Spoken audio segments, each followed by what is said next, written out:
Okay, I don't watch Vikings, but I know that badass blonde chick is in Vikings. That's who I imagined as the protagonist for basically the entirety of the book. So I recently read Sky in the Deep by Adrian Young. Now, I had actually gotten this as an arc, and I sort of skim read it when I quickly read it to review for NetGalley, and then I waited for the book to come out and listened to the audiobook while looking at my digital arc because I wanted to see what adjustments had been made. And to be fair, very few were made. I think there were maybe a line here or there added or cut. In general, the text and the audio matched up almost perfectly. Sky in the Deep is a young adult standalone. Praise, guys, it's a standalone. Historical novel. It's gonna get lopped into fantasy, and I think that's just because it's Nordic inspired, but it's not actually Nordic history. And I'm like, but there's no magic. So I'm going to call this a historical adventure novel. It's probably a better way to pitch this. Our protagonist is a 16-year-old gal named Aelin who's part of the Oska clan. They worship a particular god and are constantly at war with people known as the Riki clan, who worship a different god. And every year or whenever this was called the fighting season comes up, they all meet on the same battlefield to fight each other. It's like a thing. It's what they do, and they hate each other. The Oska live near the fjords, and the Riki live kind of up in the mountains. Good, great, we set that up. So in the opening of this book, we literally open in a battle. Praise be, this book knows what I like. We all know I love me my action. The action in this book is incredible. It is very detailed. I mean, in the opening battle of this novel, girl gets some bruises, some bones broken, a sprain. She gets stitched back together, comes back, pops the stitches again, has to get them again. I'm like, girl, you a badass. Girl, you a badass. And it's absolutely believable. What I love about the story is it doesn't fall into a lot of tons of info dumping about why these people hate each other. You just sort of get it in small pieces. There is an element of the info dump, but it's done gradually. So I'm a little more lenient towards it because I go, okay, you are kind of introducing me to this world of, okay, we hate each other. We hate each other because we think we're so different.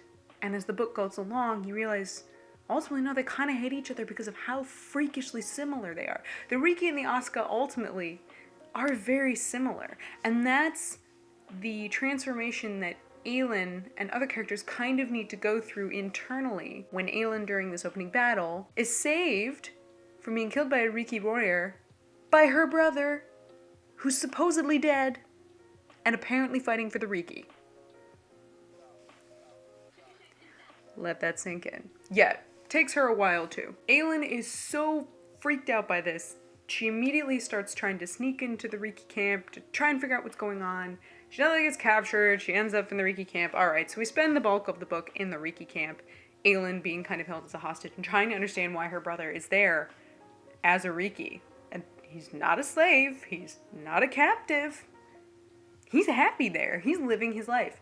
And what I love most about this book and the writing is how well Young writes frustration and confusion and rage and grief, and how all of those things are just swarming together inside Aelin.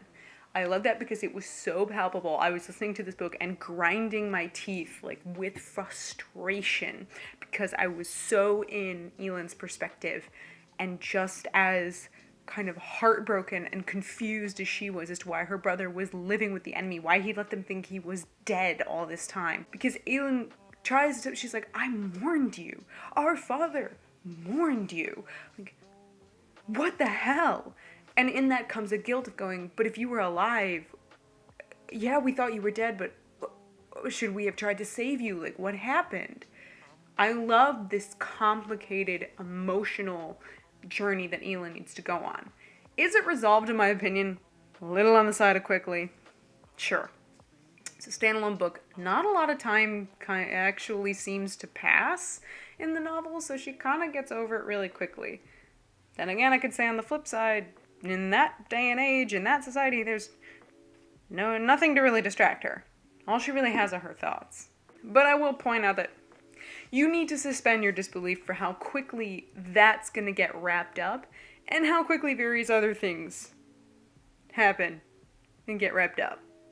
Like the romance in this book. To be fair, I actually didn't hate the romance. I didn't have any strong feelings towards it, and then I got slowly more invested in it as I realized what was happening, and I appreciated the relative time it was taking to get to the point of romance, but I was still like, I'm not mad at it, but I didn't need it. I also think it just moves a little rapidly, and that's because this is a standalone. I cannot tell you how happy I am this is standalone. I was getting worried when I was reading it because I don't pay attention to Goodreads when I add things to my currently reading. I don't see if they're series. I was worried this was going to turn into a series. And the fact that it wrapped up the way that it did, I was just like,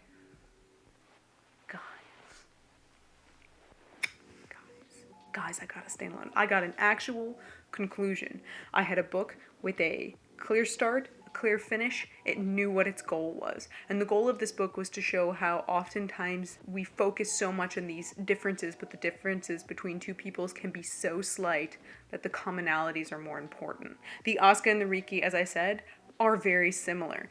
And Elin, experiencing the Riki camp, realizes sort of how similar they are. Like, okay, they each worship a different god.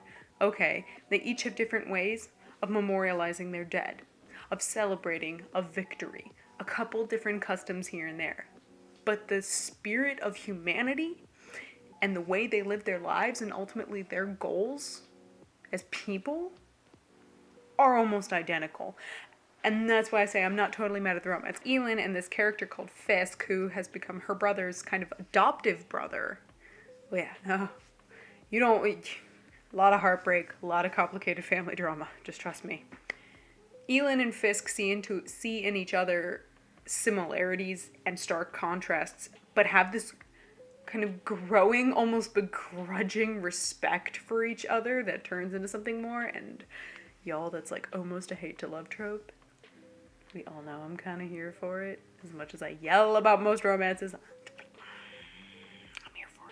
but Elin and Fisk, I don't want to call them Romeo and Juliet. I hate that any people who are, lovers on two sides of a conflict are always called Romeo and Juliet. This is not Romeo and Juliet. It's not tragic. Yes, they are trying to bring the two tribes together, but it's mainly for convenience. There turns out to be a common enemy between the Riki and the Asuka, and they're like, yo, put our shit aside. We will both die. Like, if we do this and then say, let's never fight each other like that again, maybe we could all live this out. And that's the stuff that I liked about this book that I didn't anticipate. I honestly didn't know what I was going to get in this book. And while I certainly think maybe I won't remember it as well in a couple months, that the writing is not always very descriptive or beautiful. Like I said, I think Young does things like emotional turbulence really well. And the rest of it's pretty straightforward prose. It's nothing that makes me go, damn, that's a really good line. Like, I want that. I'm going to remember that quote. No, I'm not going to. I still think this is a really well done book. I think that it's entertaining, it's filled with action, the romance is actually like not horrible. I think that the message it tries to get across ultimately is what makes it so strong. And the fact that it was put in this really cool Viking world is just like bonus points. Thanks for watching me ramble today. If you'd like to see more from me, go ahead and click that button with my face on it. It'll take you to my channel where I ramble about a whole lot of different things. Got some thoughts of your own? Go ahead and leave them down in the comments. And make sure that if you want to see more ramblings from me, you click that little subscribe button. That's it for me today, you guys, so until next time, cheers.